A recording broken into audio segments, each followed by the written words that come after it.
तो सूक्ष्म विज्ञान चैनल में आपका हार्दिक स्वागत है। आज एक बात आप लोगों से कहना चाहते हैं। अगर सफल होना है, कार्य को करना होगा, थोड़ा नुकसान सहना होगा। नुकसान इसलिए कह रहा हूँ, एक दो बार काम बिगड़ता है, जब हाथ सेट हो जाता है तो आपका काम होने लगता है। इसीलिए कहते हैं सिद्ध हस्त। कोई भी व्यक्ति कोई काम करता है, असावधानीवश कहीं न कहीं कोई कमी छोड़ता है, और जहाँ कमी छोड़ता है तो ये ऐसा काम है रसायन का कि वही छोटी सी कमजोरी, छोटी सी कमी सारे काम को चौपट कर देती है। संखिया, नौशादर, पारा, गंधक, है ना, सिंगरफ, दाल चिकना, रस कपूर, बरकिया हड़ताल, सोरा, ये ऐसी चीजें हैं जो अग्नि में स्थायी नहीं होते। इनको अग्नि में स्थायी बनाने के लिए कुछ विशेष संस्कार करने पड़ते हैं, और जब वह कार्य होते हैं तो ये चीज़ें अग्निस्थायी हो जाती हैं, कायम हो जाती हैं और विशिष्ट गुणों को प्रकट करती हैं। जैसे औषधियों को मर्दन करने से, घोटते रहने से उनमें दिव्य शक्ति प्रकट होती है रोगों को ठीक करने की, उसी प्रकार से इन चीज़ों को करने में सावधानी और बार बार करने की प्रवृत्ति। एक बार अगर सफल नहीं हुए तो आप बैठ जाएंगे, यार काम बिगड़ गया। लेकिन अगर आप लगे रहते हैं और उस चीज़ को देखते हैं कि मुझसे गलती कहाँ हुई, तो आप जीतते हैं। तो मेरा तो यही तजुर्बा है और मेरा यही स्लोगन है कि हार से जीत की ओर चलो।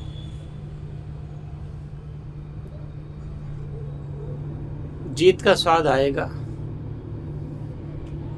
प्रथम तो असावधानीवश या नए नए होने की वजह से थोड़ा बहुत हार का सामना करना पड़ता है, यानी कि सफलता की बजाय असफलता मिल सकती है। लेकिन जब उसी काम को आप करेंगे बार बार तो सिद्धहस्त हो जाएंगे, और सिद्धहस्त हो जाएंगे तो आपका काम होगा।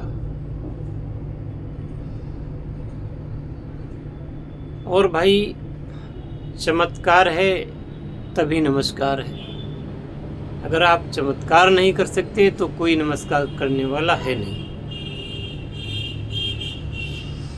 इस दुनिया में कुछ भाग्यशाली लोग होते हैं जिनके हेतु उनके भाई, बंधु, माता पिता, रिश्तेदार, मित्र इत्यादि होते हैं। लेकिन बहुतायत में मैं समझता हूँ कि 98%, 99% लोग ऐसे होते हैं जिनको ऐसे लोगों का सुख प्राप्त नहीं होता। कोई विश्वास के लायक नहीं, कोई मौके पर काम आने वाला नहीं, और सब अपनी अपनी चालाकी में जब समय आता है तो कहते ना कि अपनी छाया भी साथ छोड़ देती है। उसी प्रकार से जब व्यक्ति कष्ट में होता है तो कोई काम नहीं आता। उस समय उसका धैर्य काम आता है और उसकी स्किल यानी कार्य करने की क्षमता, कौशल, यही काम में आता है। और यह है आपका कौशल, यह जीवन में आपको हार से जीत की ओर ले जाता है, जिताता है।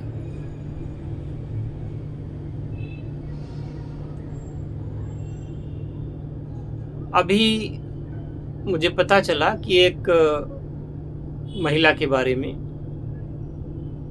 करीब 2 साल पहले उसके पति की मृत्यु हो गई अचानक एक्सीडेंट से। और कल ही मुझे पता चला कि वो जब मायके में आ गई, मायके में भी उसको धिक्कार और उपेक्षा का सामना करना पड़ा। अपनी ससुराल में गई तो ससुराल वालों ने भी उसको वहाँ नहीं रखा, जबकि जब उसका पति जीवित था तो पूरे घर को बनाने में उसकी भूमिका थी। और उसी की अनुकंपा से उसके छोटे भाई ने उच्च डिग्री प्राप्त की और सरकारी नौकरी में लगा।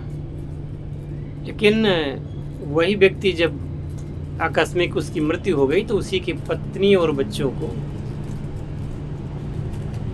कोई अपना नहीं समझ रहा है, ना तो मायके में न ससुराल में। फिर वो उसकी सगी बहन के यहाँ गई, वहाँ से भी उसको कुछ दिन रखने के बाद में वापस कर दिया गया। दूसरी बहन के यहाँ गई, वहाँ भी कुछ दिन रही, अंत में उसको वहाँ से भी,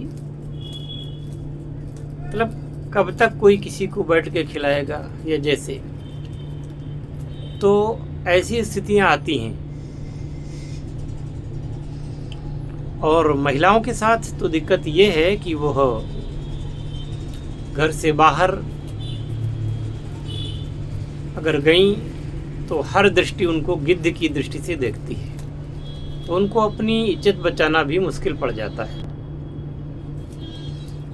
इसी प्रकार से पुरुष हैं, जब तक वो माता पिता की गोद में रहे, जब तक माता पिता के संरक्षण में रहे, तब तक तो वह सुख उठाते हैं और लालन पालन उनका राजा बेटे की तरह होता है। और माता पिता का जैसे ही साया उठा या घर से बाहर निकले कि अब कुछ कमाएं कुछ करें, तो हर क्षण हर जगह उनको गंभीर अनुभव प्राप्त होते हैं और इस दुनिया की कड़वी सच्चाई उनको प्राप्त होती है, देखने को मिलती है। हर आदमी शोषण करने में लगा हुआ है, कहीं भी हो। तो जब इस प्रकार की परिस्थिति में व्यक्ति जाता है तो उसको लगता है काश ऐसा कोई उपाय होता जिससे मैं इज्जत के साथ जी सकता, इज्जत की रोटी खा सकता और मुझे किसी के सामने हाथ नहीं फैलाने पड़ते। बहुत सारे लोग विदेश चले जाते हैं, लाखों रुपए खर्च करके विदेश चले जाते हैं। कुछ लोग सफल होते हैं, कुछ असफल हो जाते हैं। अभी अमेरिका ने हजारों लोगों को हथकड़ी बेड़ी पहना करके और भारत में वापस भेजा। ऐसे ही कहीं किसी देश में रह रहे भारतीय लोग वहाँ की जो जनता है, वहाँ के लोग हैं, मूल निवासी हैं, उनके द्वारा उपेक्षा का शिकार होकर के बहिष्कृत और तिरस्कृत किए जाते हैं। ये चीज़ मुझे बहुत खराब लगती है, लेकिन मैं करूं क्या। लोगों के अंदर पागलपन है विदेश घूमने का, विदेश जाने का, विदेश में जा कर के कमाने का।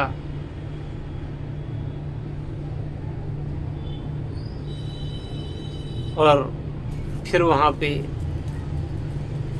अपनी दुर्दशा करवाने का।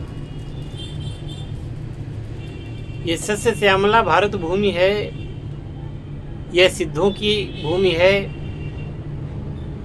यह श्रेष्ठ भूमि है, यह आर्य भूमि है। यहाँ रह कर के अगर आप कमा खा नहीं सके और इज्जत की ज़िंदगी नहीं जी सके तो आप क्या उम्मीद करते हैं कि दुनिया में कहीं आपको ठिकाना होगा। आप सोचते हैं कि वहाँ जा कर के हम डॉलर में पैसा कमाएंगे, ज़्यादा कमाएंगे, और कभी कभी वहाँ ऐसी ऐसी खबरें आती हैं कि जान से हाथ धोना पड़ा, गलती कोई नहीं थी फिर भी। खैर, तो जो लोग भारत में हैं उन लोगों को मैं सलाह देना चाहूँगा, ऐसे लोगों को या ऐसी महिलाओं को, कि रास्ते कभी बंद नहीं होते। आप इज्जत की रोटी खा के सम्मानपूर्वक जी सकते हैं। ऐसी विद्याएं हैं समाज में, ऐसी विद्याएं हैं भारत में। अब बशर्ते आप उनकी कद्र कर सकें, उन विद्याओं को सीख सकें, उन विद्याओं के द्वारा लाभ उठाना चाह सकें, तो आपको तो केवल ये दिखता है कि भारत की कोई विद्या है, भारत का कोई भी ज्ञान है, वो 2 दर्जे का है और विदेश के लोग नंबर 1 के हैं। आपके सारे दुखों का कारण सिर्फ यही है कि आप भारत की हर चीज को 2 दर्जे का समझते हैं। और इसीलिए मैं इस चैनल पर के माध्यम से ये घोषणा करता हूँ कि यदि आप इस चैनल के सदस्य बन करके इस चैनल में बताई गई विद्याओं का प्रयोग करके आगे बढ़ते हैं, तो आपको कहीं भाग करके, कहीं जा करके, किसी के आगे हाथ फैला करके, किसी का दास बन करके नहीं जीना पड़ेगा। आप पूर्ण सम्मान के साथ, पूर्णता के साथ पूरा जीवन जिएंगे। जय शिव शंकर, जय भोलेनाथ, हर हर महादेव।